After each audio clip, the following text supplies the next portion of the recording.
Hello everyone, and welcome to another episode of the Creepy Fox True Scary Stories podcast with your host, the Creepy Fox.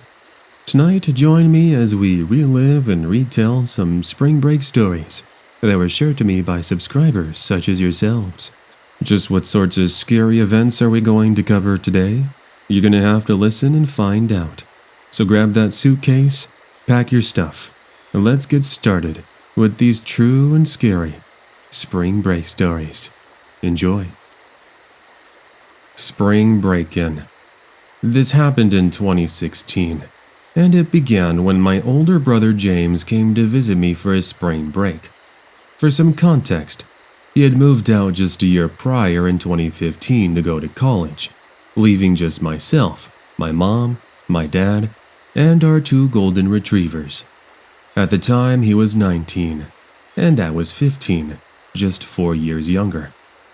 Anyways, seeing him was a huge relief as we were very close growing up, and I'd missed being able to play video games together, or just go out into the backyard and go walking in the woods. That's what we did after I'd finished school, since when he came to visit, I was still attending classes. My spring break didn't start until the following week. Anyways, when it came to his last couple of days before he would go back to his apartment, he asked me if I wanted to go visit him for my spring break.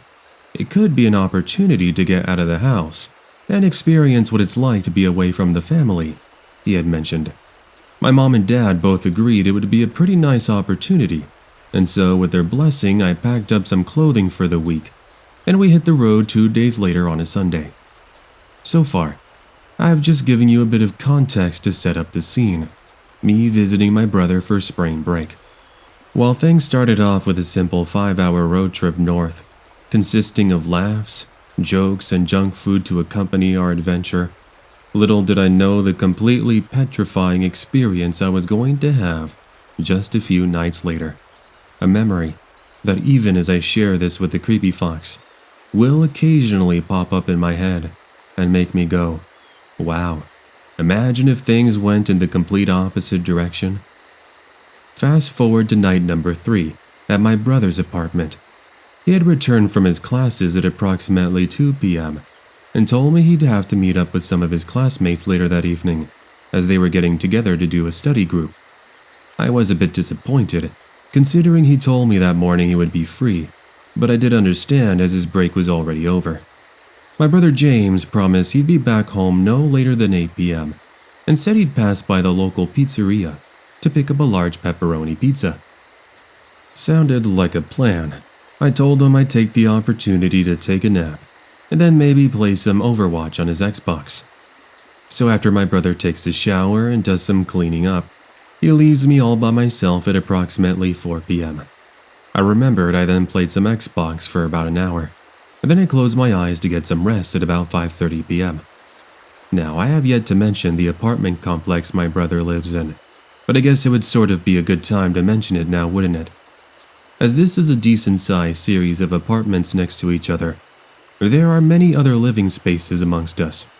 This means, let's say someone were to, I don't know, break in, you'd think a neighbor would notice, right? Well, at about 7:30 p.m., the sun already setting for the day, I was awoken to what sounds like a knock at the front door. Now, I've always been quite shy. Even today, when it comes to answering the door, I don't like to do it. So I went ahead and closed my eyes and ignored it, hoping whoever was knocking would leave. After 15 seconds of a consistent knocking, things fall silent, and I make the assumption whoever was there had already left. Give it about 5 minutes, and what I hear sends a shiver down my spine. I hear the clear and audible sound of the back door that's in the kitchen slide open. Now, there is a little backyard, if you want to call it that. It just consists of concrete and a small patch of dirt with some chairs and a table that's surrounded by a small wooden fence. So lo and behold, I'm a bit confused as I hadn't heard my brother come in. In fact, I saw on my phone that he had texted me about 15 minutes earlier, saying he was just leaving campus and was about to head over to the pizzeria to grab our food. I knew that there was no way my brother could be home in such a short amount of time. There just couldn't be, right? Unless he could teleport. So then how did the back door open? It had to be done by force. In that moment, I made the quick and perhaps smart decision to instinctively get off the couch, then jump behind it and hide in the darkness. Yes, I guess I could have taken the opportunity to run out the front door, but I didn't. Anyways, as I'm in the living room, which if you look just ahead gives you a complete view of the walkway that leads into the kitchen, I see a huge towering figure of a man, just standing there wearing a large hoodie with the hood covering his face. I remember trying so hard not to make a single sound as I remained perfectly still, watching from the crack of the couch as he begins to head over to the cabinet that's in front of me, and then he starts to look through the drawers. He took out a couple of video games, and then he put them into his large pockets before proceeding to head to the second story. This was my opportunity to make my escape, so when he passes the bend of the staircase, I quickly and quietly get up from my hiding spot, step towards the front door, open it, and I run across the way towards where I saw a neighbor who was on his phone. "Hey, are you okay? Do you know that man in the hoodie?" he said, as I tried to catch my breath. "No, I don't. I was taking a nap and I heard him enter." "Okay, because I'm on the phone with the police right now, and they're sending a couple of officers as we speak. Remember how I mentioned there are so many possible witnesses?" Yup. Thank goodness one of the neighbors had noticed this hooded man's suspicious activity, and he had proceeded to call the cops for me. I didn't do it as I was too scared the man would have heard me, and I would have revealed my hiding spot. Nonetheless, I explained I was the brother of James, since he did mention he had never seen me before, and give it approximately 5 minutes later, the cops are just pulling up into the parking lot. It's right behind my brother James's apartment. From the safety of the neighbor's front door, we watched the hooded man jump out of the backyard, only to be met with 2 police officers. After a small chase, officers quickly caught up to him and placed him under arrest. By this moment, my brother James is just arriving and runs over to me, making sure I was safe and sound. In short summary, it turned out he was just some random burglar who thought for whatever reason it was a smart idea to break into someone's apartment. And speaking of breaking in, the back door was left unlocked, which was how he managed to break in. It's just scary to think my brother's apartment was the one he chose to break into. I thought perhaps maybe he was just trying his luck with random households, and it seemed he had got lucky here. Now, the detail that scares me the most was the man was carrying a switchblade in his pocket, alongside the couple of video games he stole, and even some money he managed to find. Thankfully, everything was returned, and after some consulting by my brother and the police, we were able to enjoy our pizza just a short while later.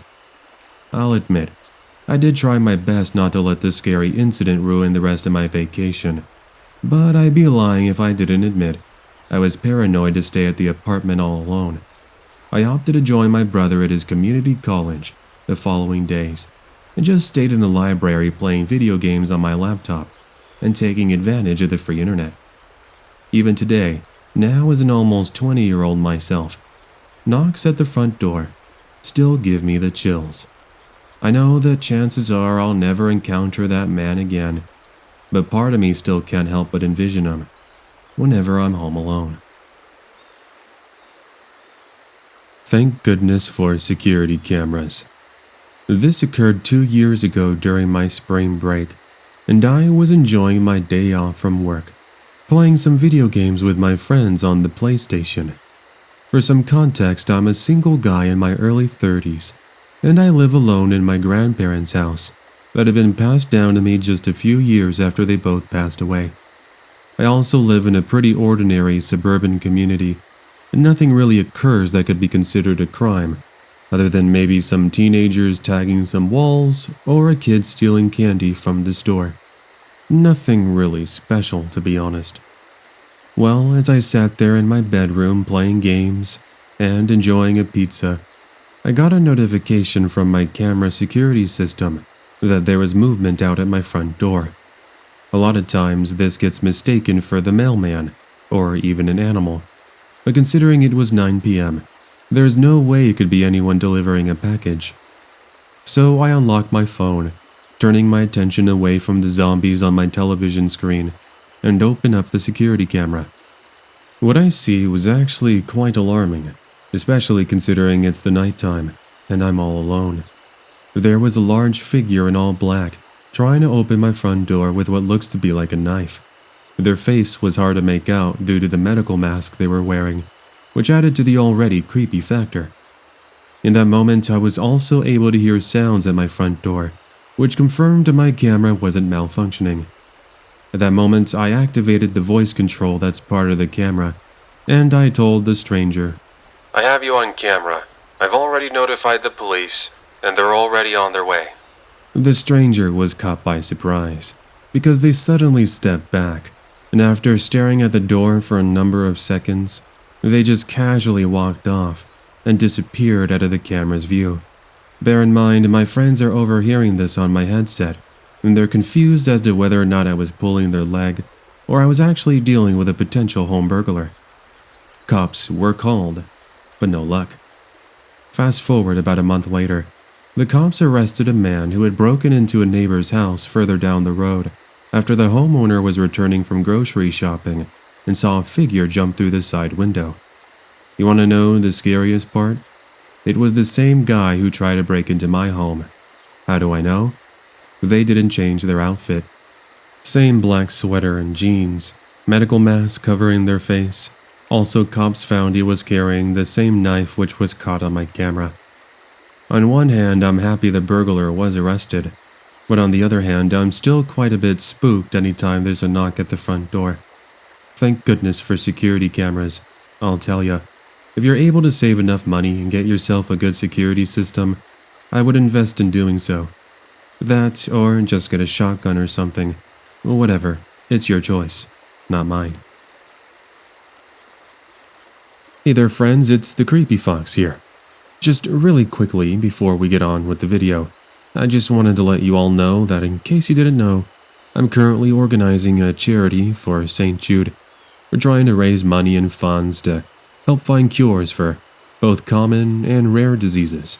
Now, if this is something that you're interested in, you want to go ahead and help us out, check right below the video player. Even just $1 goes a long way, and I kind of figured that, this is kind of a nice way for all of us to come together in the Creepy Fox family and do some good and raise some money. So yeah, go ahead and check that out. Yeah, but other than that, let's continue on with today's video. They tried to take us. Back in 2019, my family and I went to Mexico on vacation for spring break. We stayed at the Hard Rock Hotel, located in Nueva Vallarta, Nayarit. Alongside my cousins, we spent most of my vacation either swimming in the pool or hanging out in the VIP lounge, where they offered drinks and snacks. One evening, out of our week stay, both myself and my cousin Maria wanted to go for a walk outside of the resort and across the street where there's a Starbucks and a little shopping mall. That evening, my mom, my dad, my aunt and uncle, and my other younger cousins were going to be attending a show for the kids. Maria and I weren't really interested and told everybody we would be back for dinner, which we had reserved at one of the restaurants inside the hotel at 8 p.m. They said it was fine, so we shower and get changed after swimming in the pool all that afternoon, and we head over to the Starbucks to sit and get a couple of coffees. By the way, we are both 24-year-olds, so it's not like we needed adult supervision or anything. Anyways, we arrived at the Starbucks and we both ordered caramel frappuccinos and spent the next 30 to 40 minutes just sitting by the window, catching up on life, listening to the sounds of the music playing over the speaker system, and enjoying the peace and quiet of vacation. It's now approximately 6:30 p.m. As we're talking, Maria and I couldn't help but notice something quite odd, which at first we wrote off as just a coincidence. There were these two men in these really nice suits wearing sunglasses, who were kinda just sitting outside by the street at one of the benches, staring at us, for whatever reason. At first it wasn't too obvious, but after turning our attention to them every couple of minutes, it became evident that they had an interest in Maria and I. We, of course, didn't. So when we get up to leave, and then begin making our way to the shopping mall I mentioned, what do you know? The men begin to follow, albeit from a distance. For the next 20 or so minutes, we walked around the shopping mall, just looking at clothes and outfits, but every once in a while, we would see those two shady men staring in our direction from a distance and talking amongst themselves. It finally got to the point where we started to get a bit paranoid, so we decided to head back to the hotel earlier than expected. 7 p.m., and we're making our way onto the sidewalk, and we're passing the Starbucks from earlier. We start thinking, perhaps those guys had finally given up and left, or maybe it was just one big misunderstanding. After all, we no longer saw them. But then something happened, which, to this day, we will never forget, even as adults. I turned around for whatever reason and saw the two men who had been following my cousin and I. One of them was on his phone talking to someone. I told Maria to start walking faster, but as we're waiting at a red light of all things, a Mercedes-Benz pulls up to Maria and I. No less than 10 seconds later, one of the doors opens, and a man, wearing a bandana over his face with sunglasses on, I kid you not, tries to grab a hold of Maria's arm. I told her to move, and luckily she is able to, just as the man stumbles forward and falls onto the concrete. We booked it into the neighboring convenience store, and the guy who tries to grab my friend instantly jumps back into the Mercedes, and they end up taking off. Quickly, the cashier who had seen the action ushers us into the back room and proceeds to call the police. Maria and I were out of breath for the next 10 or so minutes, and we couldn't stop crying, thinking that they might have tried taking one of us away. Unfortunately, the police weren't of much help, other than taking our statements, including the cashier's and a couple of customers. The officers ended up dropping us back off at the hotel, and they had a talk with my family. You bet that the rest of that vacation, we opted to stay inside the hotel until it was time to head back to the airport, which is pretty much a perfect descriptor of the rest of the vacation.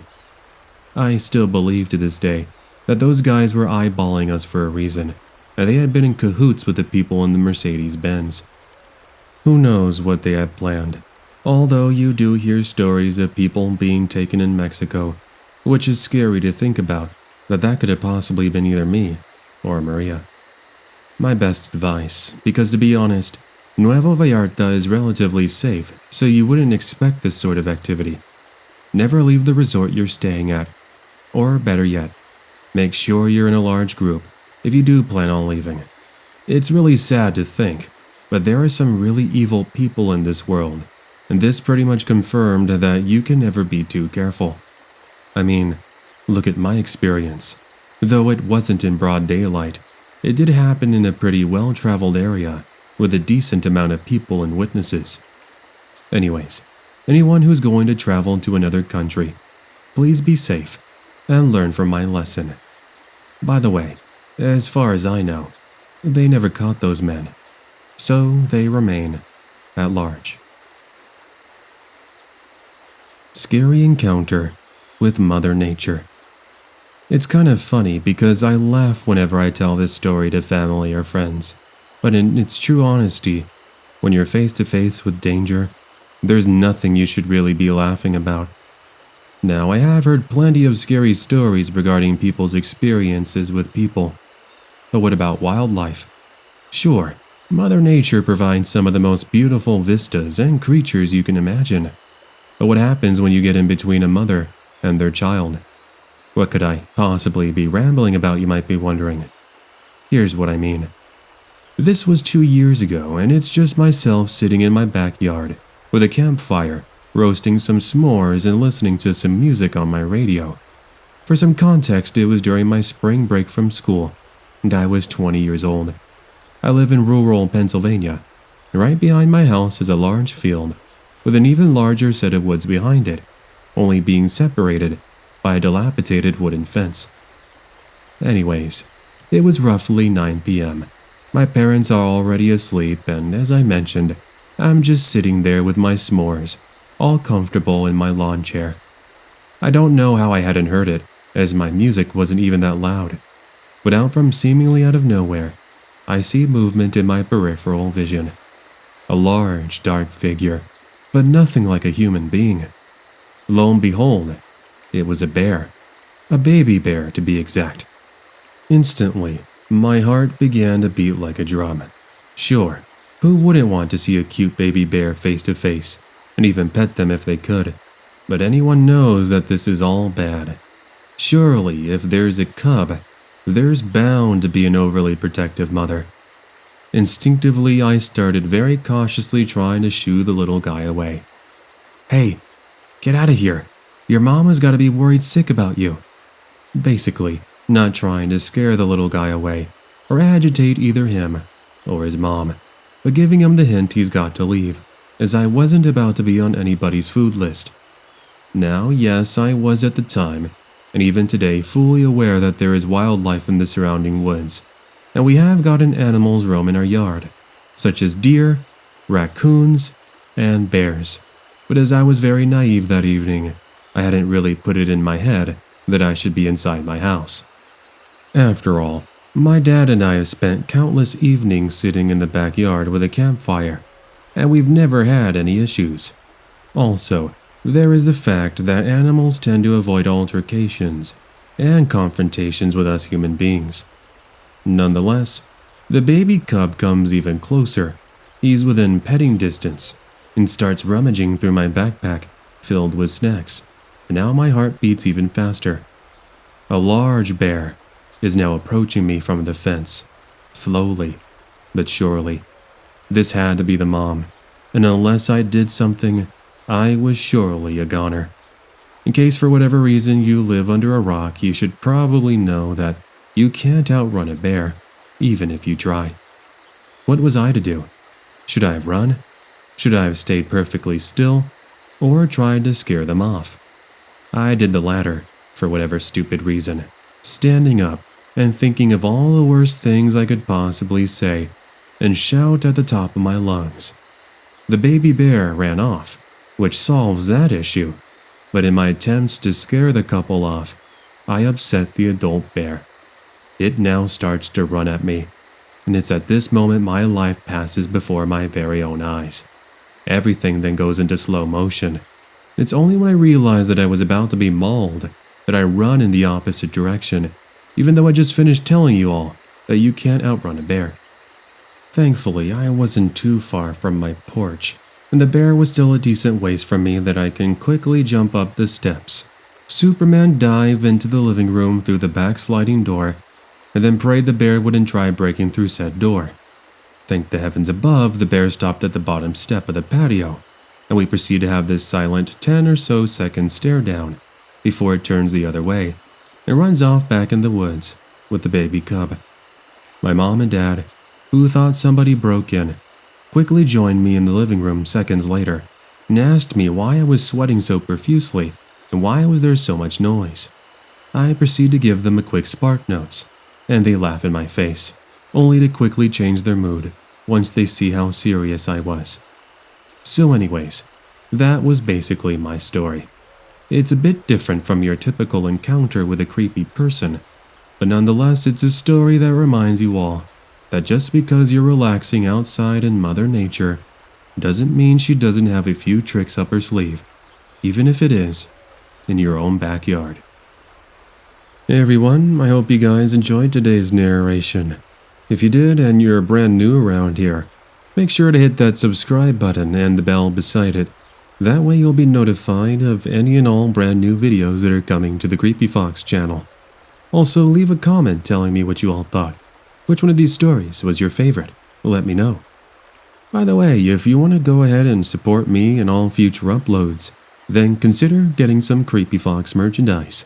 You can check it out right below in the video description below, or you could check out the merch shelf that's right below the video player, or even consider becoming a channel member. Channel members get early access to all future uploads, as well as shoutouts and other cool perks, which right now I want to go ahead and give a shout out to all my channel members. Thank you to Bo, Robbie, Corey, Haiti, Scott, Hunt42, Sean, Stephanie, Ingrid, Bella Grace, and Spunky the Nutcase. Thank you so much, guys, for being awesome channel members. I really appreciate it, and it goes a long way for supporting me on all future uploads. Okay, everyone, that's gonna go ahead and do it for today's episode. Sorry for it being a little bit shorter than normal. I haven't really been getting story submissions, so make sure if you have a story you want to send in, you do so using my user submissions email. That way we can continue this podcast, as it is a collaborative work between yourselves and myself too. So anyways, friends, take care, have yourself an amazing day, and I'll see you next time. See ya.